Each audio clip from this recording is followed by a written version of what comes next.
BabaTalk.com. جی السلام علیکم ناظرین، میں ہوں طالب حسین اپنے پروگرام ترقی پسند کے ساتھ۔ آج ہم بات کریں گے عمران خان کی ملک گیر کال، جو ہڑتال کی کال تھی اس کے اوپر بات کریں گے۔ خان صاحب جو ہے وہ ان کا ٹیمپو جو ہے نا اب ٹوٹ رہا ہے۔ پہلے انہوں نے جناب بڑے ملک کے اندر دھواں دھار جلسے کیے، جانور اور جناب میر جعفر، میر صادق اور قرآن و حدیث کے جو ہیں بڑے لیکچر دیے، اور خدا نخواستہ توبہ کہ اگر میں وہ الفاظ یہاں پر دہراؤں کہ مجھے وہ پیغام آیا ہے اور میں اس طرح سے ہوں، آپ اس طریقے سے میرا جو ہے پیغام پھیلائیں جس طرح صحابہ نے پھیلایا۔ تو اس طرح کی وہ باتیں، وہ اسلامی ٹچ جو ہے وہ اب وہ بات رہی نہیں ہے نا۔ وہ جتنے دن وہ بکنا تھا وہ چیز بکی۔ جو سمجھدار لوگ، جو تجزیہ کرنے والے لوگ ہیں، دانشور حضرات ہیں اور منجھے ہوئے جو سیاسی کارکن ہیں، وہ شروع سے ہی کہہ رہے تھے کہ یہ جو ہے نا زیادہ دیر نہیں چلنا۔ اور خان صاحب جو ہے وہ کہتے ہیں نا جس طرح کہ نکی نکی ڈھولکی، اب وہ نکی نکی ڈھولکی بجا رہے ہیں۔ کبھی وہ دن میں احتجاج کی کال دیتے ہیں، کبھی رات کو دیتے ہیں، کیونکہ دن میں بندے گرمی کی وجہ سے نہیں جاتے، رات کو خیال ہوتا ہے کہ شاید کافی لوگ اکٹھے ہو جائیں گے۔ تو اب بات بک نہیں رہی، اب صرف وہ نکی نکی ڈھولکی تک آ گئی ہے کہ آپ بلیک ریبن جو ہے سیاہ پٹیاں باندھ کے آ جائیں، اس طریقے سے احتجاج کریں۔ وہ جو امپورٹڈ حکومت اور وہ جو ہے امریکی غلامی اور امریکی سازش، وہ سارے بیانیے جو ہے نا فلاپ ہو گئے ہیں۔ اور اب وہ بالکل جو متحدہ حکومت ہے اور اس کے جو لوگ ہیں اور جو سمجھدار تجزیہ کار ہیں، جو سیاست کو سمجھتے ہیں، وہ یہ کہہ رہے ہیں کہ ایک دفعہ تو ایسا لگا کہ اسٹیبلشمنٹ خوفزدہ ہو گئی ہے، اس نے جو بیانیہ گھڑا تھا اور پورے ملک کے اندر جو ہے افراتفری پیدا کرنے کا عندیہ دیا تھا خان صاحب نے، تو اسے گھبراہٹ پیدا ہو گئی تھی، بڑی لغزش آئی تھی۔ جو پچھلے مہینے 20 مئی کے درمیان آپ دیکھ لیں، جس وقت عمران خان صاحب نے کال دی تھی، تو پھر لوگوں نے سمجھایا کہ دیکھیں آپ اس کو چھوڑ دیں، یہ ہم سیاستدان ہیں، ہم سمجھتے ہیں کہ یہ ٹیمپو زیادہ عرصہ تک برقرار نہیں رکھا جا سکتا، اس کو آپ ہمارے طریقے سے ہینڈل کرنے دیں۔ اور پھر خان صاحب کو انہوں نے ہینڈل کیا جب وہ رسوائے زمانہ لانگ مارچ لے کے نکلے، اور اس میں بھی انہوں نے عدالتوں کے پیچھے چھپنے کی کوشش کی۔ پہلے وہ عدالت میں خود گئے، بابر اعوان صاحب کیس لے کے گئے اور وہاں پہ یقین دہانیاں کرا کے آئے، اور پھر جب عدالت نے جو حکم دیا وہ گلے کی ہڈی بن گیا۔ خان صاحب بڑی ڈھینگیں مارتے ہوئے، ورکروں کو اشتعال دلاتے ہوئے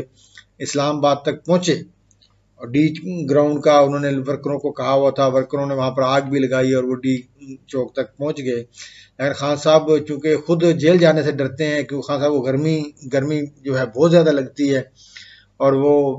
جیل کی ہوا کھانا پسند نہیں کرتے، کیونکہ وہاں پر وہ تمام جو شغل خان صاحب فرماتے ہیں وہ ہو نہیں سکتے۔ تو اس وجہ سے جو ہے انہوں نے اسی پہ اکتفا کیا کہ میں یہاں ایک نیا لارا لپا لا کے 6 دن کا جو ہے میں چلا جاؤں۔ تو وہ 6 دن کا لارا لپا لا کے خان صاحب واپس چلے گئے اور مورچہ زن ہو گئے جا کے پشاور میں۔ مورچہ زن کہہ لیں یا خدا خود ساختہ جلا وطنی کہہ لیں، اور پشاور میں جا کے بیچارے پختون بھائی ہمارے جو ہیں، جو ہر وقت بلکہ 70 سال سے اپنی مصیبتیں وہاں پر وہ کاٹ رہے ہیں جو ہے، اور ہمیشہ ان کے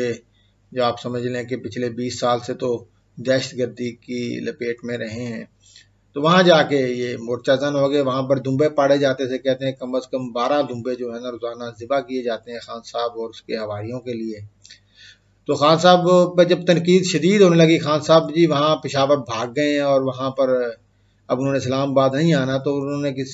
جناب رخ کیا عدالت کا، اور وہاں سے 1 مہینے کی جو راہداری ضمانت لے کے وہ اسلام آباد دوبارہ گوشہ نشین ہو گئے آگے۔ تو اب 5 دن رہ گئے ہیں ان کی ضمانت کے، اور 5 دن بعد کیا ہوگا؟ خان صاحب اندر جائیں گے یا دوبارہ ان کو ضمانت ملے گی؟ تو یہ تو عدالت ہی فیصلہ کرے گی، اور ہمیں بھی اسی وقت ہی پتہ چلے گا 5 سے 5 دن بعد۔ لیکن یہ ہے کہ میں آپ کو بتاتا چلوں کہ جہاں تک میں نے سمجھا ہے، متحدہ جو حکومت ہے اس وقت، پیپلز پارٹی اور نون لیگ، ان کو خان صاحب کو جیل میں بھیجنے کی کوئی جلدی نہیں ہے۔ ایسا لگتا ہے کہ وہ اس کو تھکا کے جو ہے نا، وہ کہتے ہیں کہ منہ تے پہاڑ ڈگے جا کے، تو وہ والی بات ہے، اس کو تھکا رہے ہیں، کیونکہ پیپلز پارٹی اور نون لیگ یہ سمجھتی ہے کہ خان صاحب کے خلاف جو ہے کیسز بنائے گئے آرٹیکل 6 کے حوالے سے یا دوسرے، کیونکہ خان صاحب جو ہے اس کا یہاں پر اس کا آپ کو پتہ ہی نا کہ سارا یہ جو سسٹم ہے وہ جو پولیٹیسائز ہو جاتا ہے نا جی یہ پاکستان میں، مطلب زرداری صاحب کے خلاف جو اتنے کیسز بنے یا نواز شریف صاحب کے خلاف کیسز بنے، تو نہ تو زرداری صاحب مائنس ہوئے نہ نواز شریف صاحب مائنس ہوئے، بلکہ آج پہلے سے بھی زیادہ جو ہے دبنگ طریقے سے سیاست کے اندر موجود ہے۔ تو یہ جو خان صاحب کے خلاف کیسز بنانے کا جو عمل ہے یا ان کو اندر ڈالنے کا عمل ہے، تو ایک حلقہ یہ بھی سوچتا ہے کہ یار یہ کوئی عمل کوئی مثبت عمل نہیں ہے، اور آپ کو اور ہمیں سب کو پتا ہے کہ یہ کیسز ویسز سے جو ہے نا حاصل کچھ بھی نہیں ہونا، 2-2.5 سال رگڑا لگنا ہے اور ضمانتیں ہو جانی ہیں۔ جب رگڑا کھا کے باہر آئیں گے تو پھر جو ہے خان صاحب تگڑے ہو جائیں گے، کیونکہ پاکستان کے اندر جو گورننس کی جو صورتحال ہے وہ تو آپ کے سامنے ہی ہے، کوئی خاطر خواہ امپرومنٹ نظر نہیں آ رہی۔ تو اس وقت جو ڈالر کی جو صورتحال ہے یا مہنگائی کی جو صورتحال ہے، بڑے نعرے مار کے متحدہ اپوزیشن جو ہے اس وقت کی متحدہ اپوزیشن حکومت میں آئی تھی، اس میں ابھی کوئی ریلیف عوام کو تو نہیں مل سکا نا۔ تو یہ صورتحال کوئی ایسی تو نہیں ہے پاکستان کی کہ سال 2 کے اندر چیزیں تبدیل ہو جائیں گی۔ تو یہ سارے پوائنٹس جو سیاستدان ہیں وہ دور کی سوچتے ہیں، اس کو مد نظر رکھتے ہیں ساری چیزیں۔ تو آج ایک بات اور جو سننے میں ملی وہ احمد میر صاحب نے جناب وہ بتایا کہ جو خان صاحب کا جو پلان تھا کہ وہ جو 73 کا آئین ہے اس سے بھی چھیڑ چھاڑ کر کے جو کچھ صدارتی نظام بھی لانا چاہ رہے تھے، کیونکہ خان صاحب تو چاہتے ہیں کہ سنیا ہو جن گلیاں وچ مرزا یار پھرے، کہ پاکستان میں بس میں ہی ہوں اور میرے علاوہ کوئی نہ ہو۔ تو وہ فیڈریشن کو نہیں سمجھتے، وہ پاکستان کی جو اکائیاں ہیں جسے آپ صوبے کہتے ہیں، جس میں آپ ہماری قومی وحدتیں ہیں، بلوچستان، کے پی، پنجاب، سندھ، تو یہ ایک رضاکارانہ وفاق ہے جس میں تمام جو آپ کی باتیں ہیں ایک ووٹ کے عمل کے ذریعے پاکستان میں شامل ہوئی ہیں، اور ان اکائیوں نے مل کے پاکستان بنایا ہے،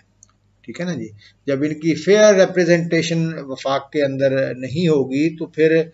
وہ صورتحال بہت گمبھیر ہو جائے گی۔ آپ کا جو بنگلہ دیش کا جو مسئلہ تھا وہاں پر بھی تو یہی مسئلہ تھا نا، کہ قومی تشخص کا مسئلہ تھا، وسائل کا مسئلہ تھا، قومی زبان کا مسئلہ تھا، اور اس طرح کے جو مسائل تھے۔ اور خان صاحب کی چونکہ وہ سیاسی ٹریننگ نہیں ہے، لیکن خان صاحب کی سیاسی ٹریننگ نہ ہونے کے باوجود وہ پورٹرے ایسے کرتے ہیں کہ میں اس ملک میں واحد دانشور ہوں، اور میں بڑا موٹیویشنل سپیکر ہوں، اور میں جناب لکھی ہوئی تقریر نہیں کرتا، میں فی البدیہہ بولتا ہوں۔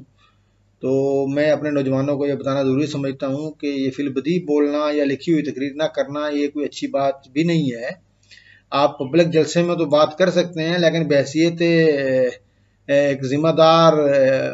آپ کہہ لیں کہ پوسٹ میں ہے، آپ وزیر اعظم ہیں یا وزیر ہیں، تو یہ ساری آپ کی چیزیں ڈاکومنٹڈ ہوتی ہیں اور تاریخ کا حصہ ہوتا ہے،